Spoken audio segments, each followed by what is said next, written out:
Assalamualaikum warahmatullahi wabarakatuh.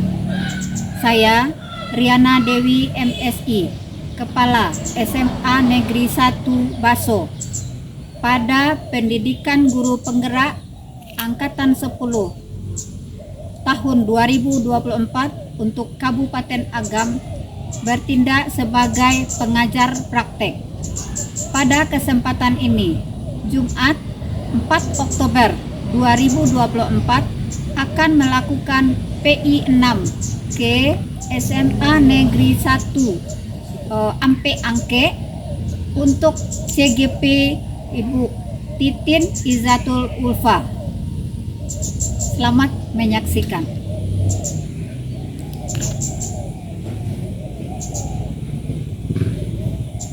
Assalamualaikum Bu Titin. Salam Bu. Bagaimana kabarnya Bu Titin? Alhamdulillah baik Bu. Bagaimana Bu? Alhamdulillah baik, sehat. Berarti kita sudah siap untuk melakukan PI 6 nih Bu Titin? Ya Bu, sudah siap Bu. Dalam PI 6 ini kita akan melakukan nanti tentang survei, refleksi hasil survei yang 360 derajat kan sudah dilakukan ya Bu Titin ya. Kemudian perubahan dalam pembelajaran dan juga penilaian pemetaan aset.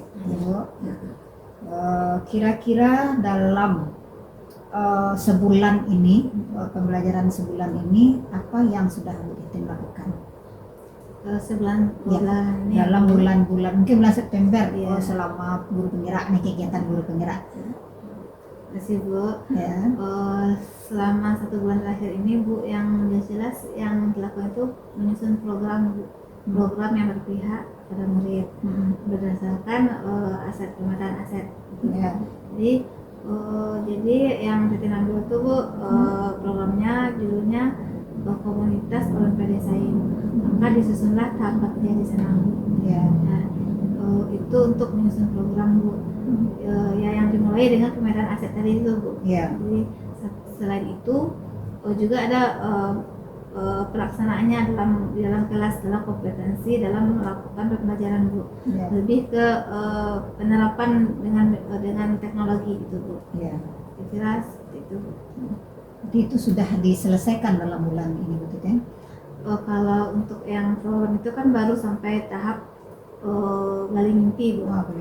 Jadi setelah ini akan dilakukan lagi tentang Jabarkan dan juga atur eksekusi.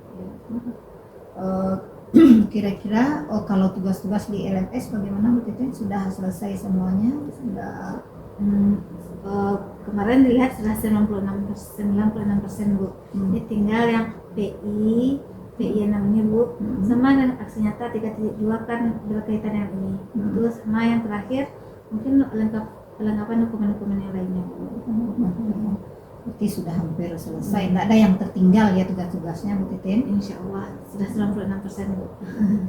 Jadi alhamdulillah berarti Bu Titin sudah bisa menyelesaikannya selamat. Mudah-mudahan nanti kalau sudah cepat selesai di akhir-akhir nanti kan kita tidak keteteran lagi karena kesibukan kita di sekolah juga Bu Titin kan mengajar. Jadi jangan hendaknya karena mengajar atau terbengkalai tugas-tugas di CGP dan juga karena tugas CGP sekolah juga terabaikan. Ya. Terima kasih Bu Titin, selamat, mudah-mudahan tugasnya semua apa-apa yang dilakukan selesai semuanya tepat waktu dan tidak berjaya. Terima kasih Bu Titin. Terima kasih Bu. Ya.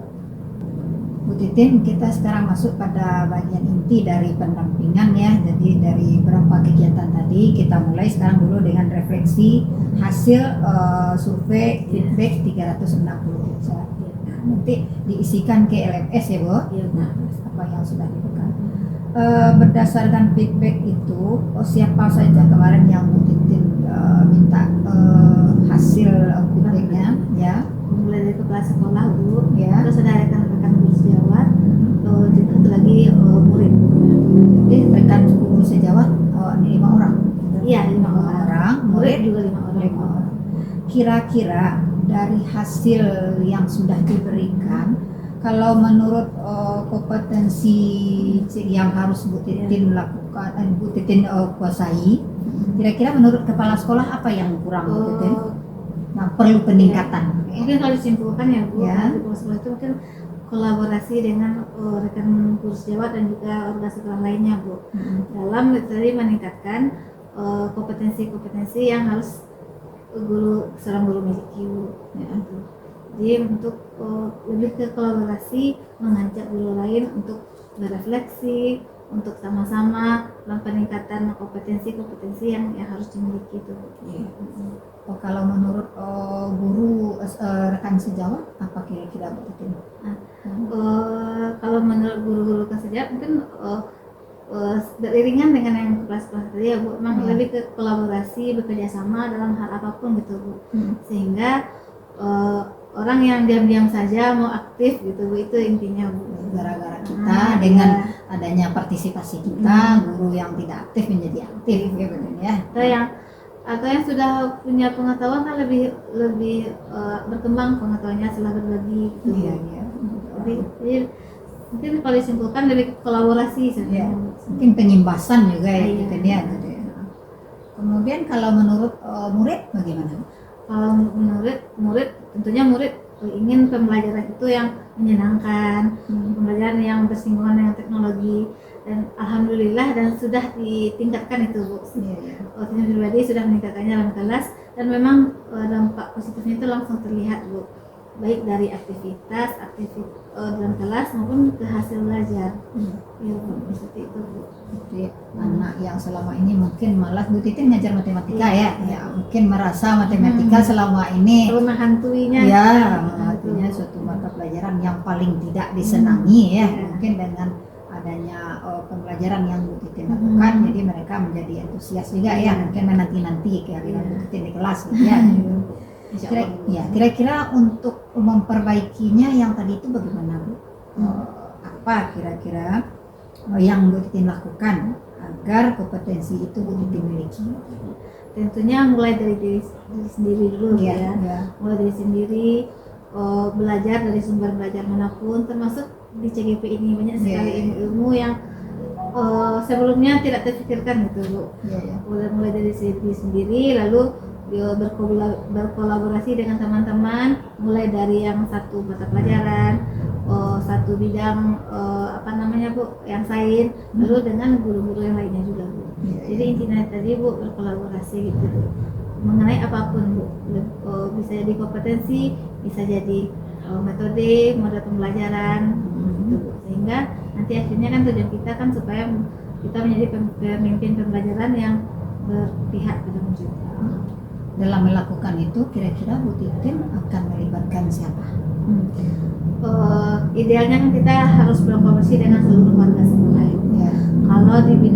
Kalau di kegiatan atau metode pembelajaran tentunya akan berkolaborasi dengan satu mata pelajaran dulu. Lalu kalau nanti kan bisa saja dengan lintas mata pelajaran. Jadi intinya semua guru itu harus bersinergi untuk berkolaborasi demi pembelajaran berpihak pada murid. Jadi dilibatkan semua gitu ya. Kemudian selama Bu Titin sudah mengikuti pendidikan guru penggerak ini mungkin sudah hampir 6 bulan Bu. Iya Bu, hampir 7 bulan. Hampir 7 bulan. Kira-kira perubahan apa yang Bu Ibu Titin rasakan yang berkaitan dengan kompetensi sebagai guru? Yang jelas yang pasti terasa itu perubahan mindset Bu. Itu jelas sekali terasa Bu. Yang dulunya begini, sekarang setelah melakukan mendapat pembelajaran di program guru penggerak ini, mindset ini jelas sekali perubahannya Bu. Selain itu di bidang kompetensi pedagogik misalnya, setiap masuk kelas itu pasti terfikirkan apa ya yang akan pembelajaran baru yang akan diberikan kepada murid, apa yang pembelajaran yang tidak biasa gitu Bu. Jadi terus berpikir kreatif dan inovatif seperti itu Bu. Terpacu ya, tertantang gitu Bu jadinya. Setelah itu tadi perubahan mindset itu Bu.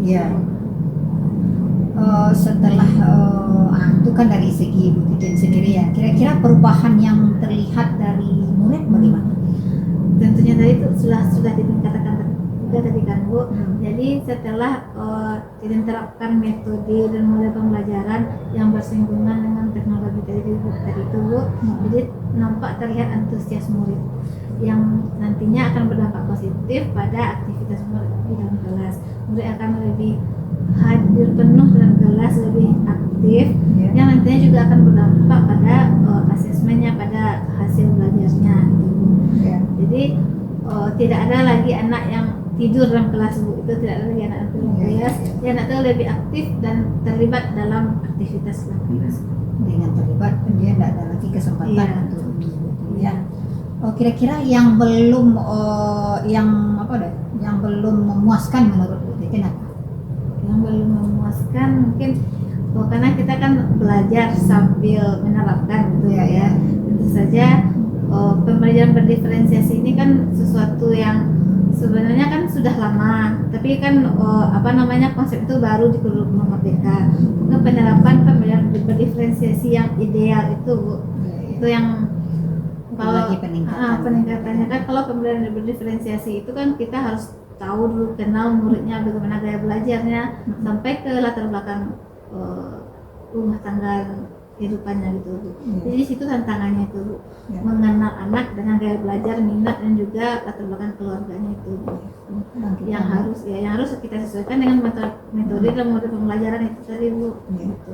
Tantangannya. Ya, berarti yang menentang itu kira-kira ya. Jadi kita harus tahu semuanya jadi ya. Jadi itu mungkin perlu waktu, perlu proses, perlu proses dan juga perlu siswa itu terbuka jadinya dengan kita ya. Kalau enggak itu susah juga kayak gitu. Kemudian mengenai penilaian pemetaan aset gitu ya. Siapa saja yang kemarin kan sudah Bu Titin lakukan kan pemetaan aset sumber daya di sekolah kita. Kira-kira siapa kemarin aktor yang terlibat? Mulai dari kepala sekolah, rekan-rekan guru sejawat, orang tua dan juga murid. Kira-kira bagaimana proses untuk menemukan atau mengidentifikasi sumber daya yang ada di sekolah kita? Ya, Bu, yang pertama yang dilakukan adalah menyamakan persepsi dari teman-teman guru ini ya Bu. Bagaimana aset itu sebenarnya, kan modal utama yang di sekolah itu ada 7. Jadi mereka berpikiran kalau modal utama itu hanya berupa fisik, berupa uang. Ternyata lebih dari itu, ada aset atau modal manusia, ada sosial, ada finansial, ada politik, ada budaya, agama dan juga lain-lainnya Bu. Jadi kita samakan dulu persepsi kalau aset itu bukan hanya fisik dan finansial, tapi juga ada yang lain-lainnya. Setelah itu Bu, lalu dilakukan identifikasi aset yang ada di sekolah, lalu dilakukan observasi apakah memang iya dokumen yang ada itu ada nyatanya di lapangan. Lalu dilakukanlah diskusi pemetaan berdasarkan identifikasi dan observasi aset tadi itu. Pemetaan itu dilakukan dengan meminta masukan-masukan dari kepala sekolah, guru, orang tua dan juga termasuk murid. Itu yang hadir memberikan asetnya. Jadi kita menggunakan aset secara bersama juga melalui input dari yang hadir, itu aktor waktu yang hadir ya Bu Titin ya. Kira-kira kendala atau tantangannya kemarin apa Bu Titin? Kendalanya yang terasa itu waktu, menyamakan waktu. Kita kan punya kesibukan sendiri-sendiri di sekolah, punya kegiatan sendiri-sendiri. Selain itu mungkin itu menyamakan persepsi itu mungkin tidak semudah yang dibayangkan gitu.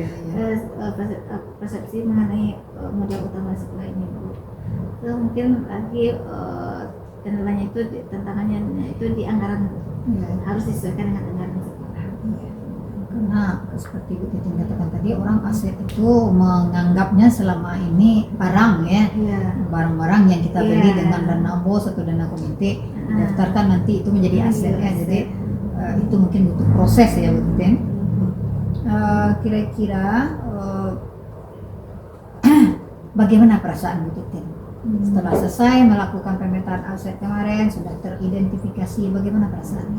Tentunya senang dan lega ya Bu ya. Ini kan belajar di CPP, terus belajar dari diri sendiri dulu, lalu langsung menerapkannya di sekolah, sehingga bukan hanya teori, langsung pada penerapan. Jadi di sana selain bertambah pengetahuan, bertambah lagi pembiasaan-pembiasaan di sekolah. Jadi selama ini tidak ada yang seperti ini, berdiskusi tentang pemetaan aset sekolah. Sekarang bisa dilakukan, mungkin bisa dilakukan secara berkala juga nantinya. Iya. Tujuannya itu kan nantinya dengan pemetaan aset ini dapat melahirkan program-program sekolah nanti yang pastinya berpihak pada murid.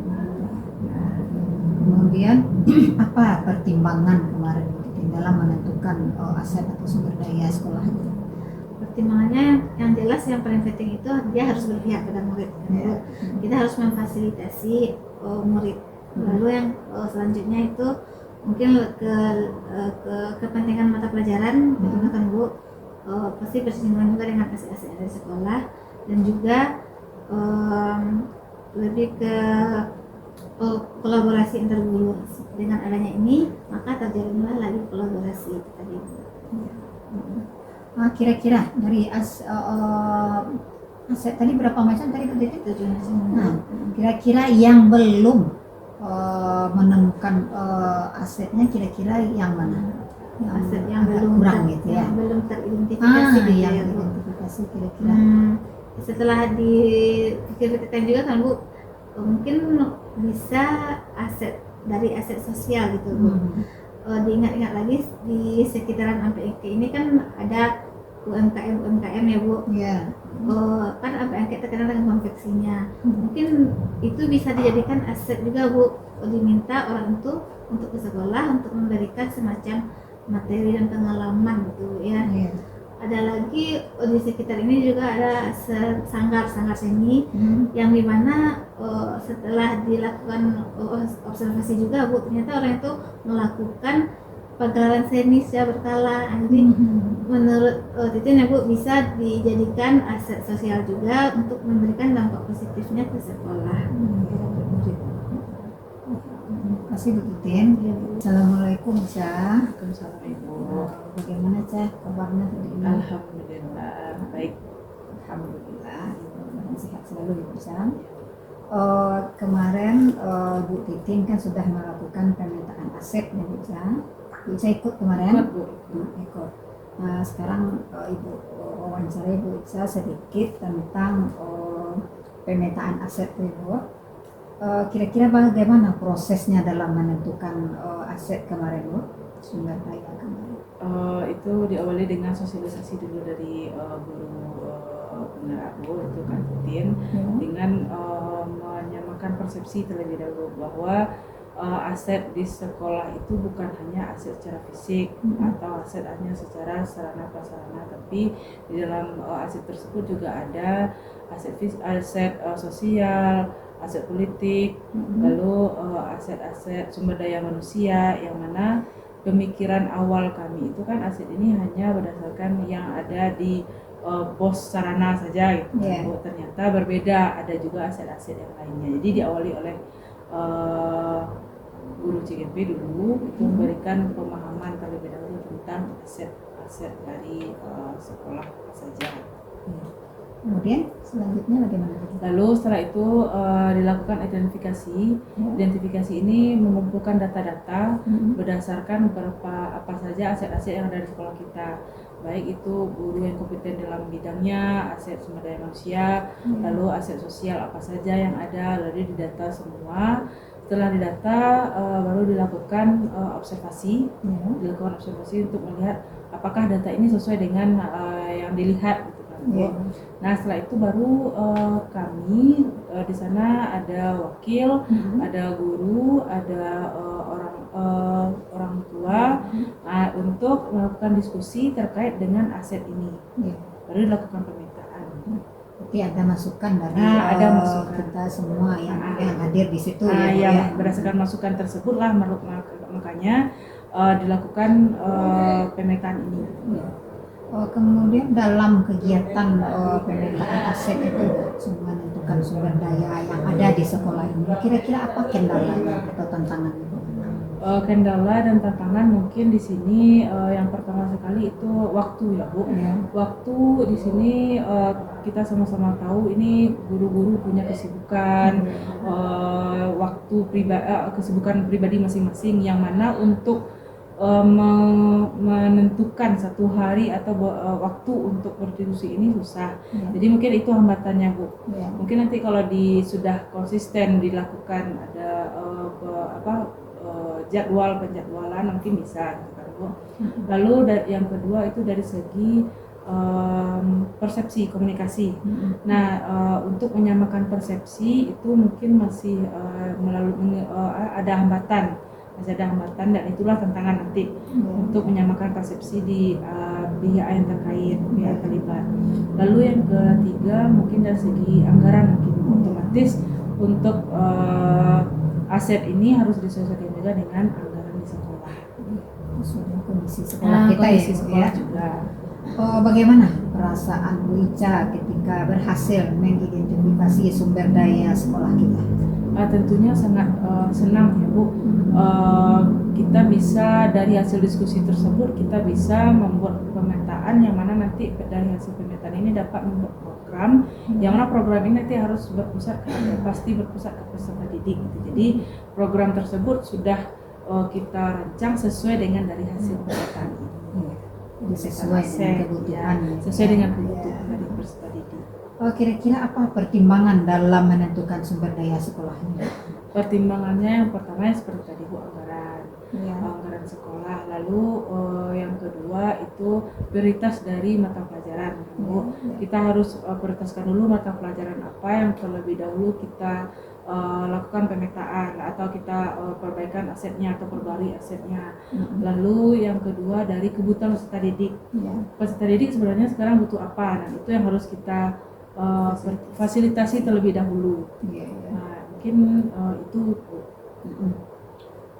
Kira-kira apa sumber daya lain yang belum tercangkup kepada pemetaan aset kita kemarin?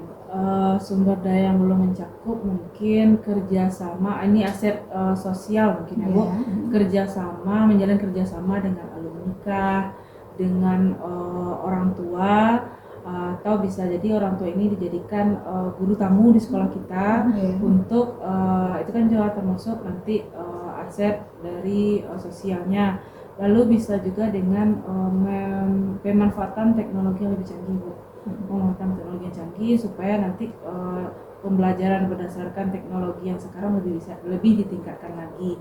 Lalu dengan memanfaatkan mungkin komunitas-komunitas yang ada di sekitar kita, baik itu komunitas belajar dari sekolah antar sekolah atau dari guru dari sekolah ke sekolah, atau nanti komunitas yang ada di lingkungan sekitar kita seperti komunitas seni atau komunitas apa, sehingga memang pemetaan ini nanti ujung-ujungnya memang berpusat apa yang kita rencanakan itu berpusat sepenuhnya ke peserta didik. Nanti sudah komplit semua ya Bu Ica. Mungkin itu Bu Ica, terima kasih atas waktunya. Mudah-mudahan Bu Ica lebih sukses lagi. Bu Ica telah membantu Bu Titin dalam menjalin CGP-nya menjalankan tugasnya. Terima kasih Bu Ica. Bu Titin, selanjutnya kita akan melakukan persiapan panen hasil belajar ya Bu Titin. Kira-kira untuk persiapannya, ide apa yang akan kita lakukan? Kebetulan kami juga sudah berkomunikasi satu fasil ya Bu, masing fasil. Di situ ada ide akan membuat satu buklet untuk masing-masing CGP, apa saja kegiatan dari modul 1 sampai modul 1.1 sampai modul 3.3. Jadi masing-masing CGP itu ada bukletnya Bu masing-masing. Terus selanjutnya juga ada nanti ada pameran-pameran hasil karya anak dan juga hasil karya CGP selama program CGP ini Bu. Selanjutnya nanti juga ada bagaimana merekor stand mulai dari buku tamu sampai ke pengadaan cenderamata gitu. Seperti itu. Berarti nanti idenya kira-kira bagaimana yang diinginkan, misalnya kalau ya standnya tadi itu idenya bagaimana? Idenya itu kami kembali ke tradisional gitu. Mulai dari atapnya kami rencananya pakai atap lumbia itu Bu. Ya. Lalu dinding-dindingnya nanti mungkin ada menggambarkan budaya Sumatera Barat seperti itu Bu. Selain itu juga hasil karya anak itu juga ada yang ada kearifan lokal kan Bu, bisa ditampilkan diperlihatkan di sana. Berarti hasil perlokalnya mungkin P5-nya ya? Ya, P5-nya. Lebih ke P5 kan ada sebanyak kearifan lokal Bu. Ya. Jadi bisa diletakkan di sana Bu. Kira-kira nanti berarti pamerannya sudah ya. Jadi berupa pameran juga hasil karya anak ya. Ya selain karya CGP Bu. Ya karya CGP. Karena kebetulan teknik matematika Bu, karyanya lebih ke metode dan model pembelajaran, media pembelajaran. Media pembelajaran yang selama ini lebih ditingkatkan itu kan di bidang teknologi Bu. Jadi hasil-hasil berupa Canva, nanti ada quizzes, ada word wall gitu kan Bu. Nanti rencananya akan dibuat barcode-nya. Jadi siapa yang mau aksesnya bisa di-scan saja barcode-nya. Nah, ini ya Bu ya, karena dengan menggunakan IT ya. Dengan IT. Iya. Bu Titin, rasanya tidak ada lagi yang untuk panen karya yang mau ditampilkan lagi, perlu ditambahkan. Semuanya sedang proses seluruh. Proses. Mana tahu nanti di tengah-tengah proses ada ide lagi gitu ya Bu. Kira-kira sekarang kalau kita hitung kira-kira sudah berapa persen persiapannya? Kalau dipersenkan kan 50% begitu. Karena kan kami belum sempat bertemu langsung, cuma komunikasi dunia maya baru Bu. Jadi cuma baru itu Bu. Jadi dipersiapkan sendiri-sendiri dulu, baru pas di penangkaran itu barulah disatukan semuanya. Terima kasih, bagus sekali Titin rencananya ya, dan juga tugas-tugasnya sudah selesai, sudah tuntas semuanya sampai sekarang. Tugasnya yang aksi nyatanya yang 2.3 tinggal Ibu Titin ya? 3.2 Bu. 3.2 tentang bakti perubahan itu? Iya. Berarti itu tinggal lagi ya, yang lain udah. Kemudian terima kasih atas berbagi praktek baiknya hari ini. Ini kan juga merupakan berbagi praktek baik nih. Mudah-mudahan setelah ini hendaknya Bu Titin kan tinggal selangkah lagi menyelesaikan BGP, jadilah nanti guru yang berbeda dengan yang lain ya, dalam segi pembelajaran, dalam segi pola pikir terutama ya Bu ya, dan juga kalau bisa diimbaskan kepada guru-guru ya, terutama yang dekat-dekat kita saja dulu, mungkin yang tidak perlu semua dulu ya. Jadi sehingga ilmu dari pendidikan guru penggerak ini juga terimbaskan kepada guru-guru lain yang tidak mengikuti guru penggerak ya. Insyaallah.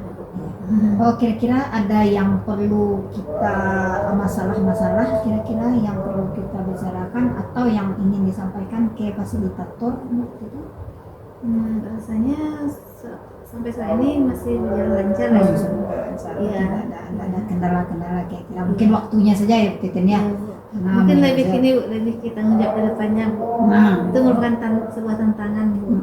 Karena sudah selesai pendidikan, bagaimana tanggung jawab ke depannya itu. Ya, itu yang menjadi kendala mungkin nanti Bu ya. Mudah-mudahan ini dengan berjalannya waktu juga mendapatkan solusinya ya Titin. Terima kasih Titin atas kerjasamanya hari ini. PI 6-nya mudah-mudahan kita bertemu lagi nanti di Loka 6. Assalamualaikum warahmatullahi wabarakatuh.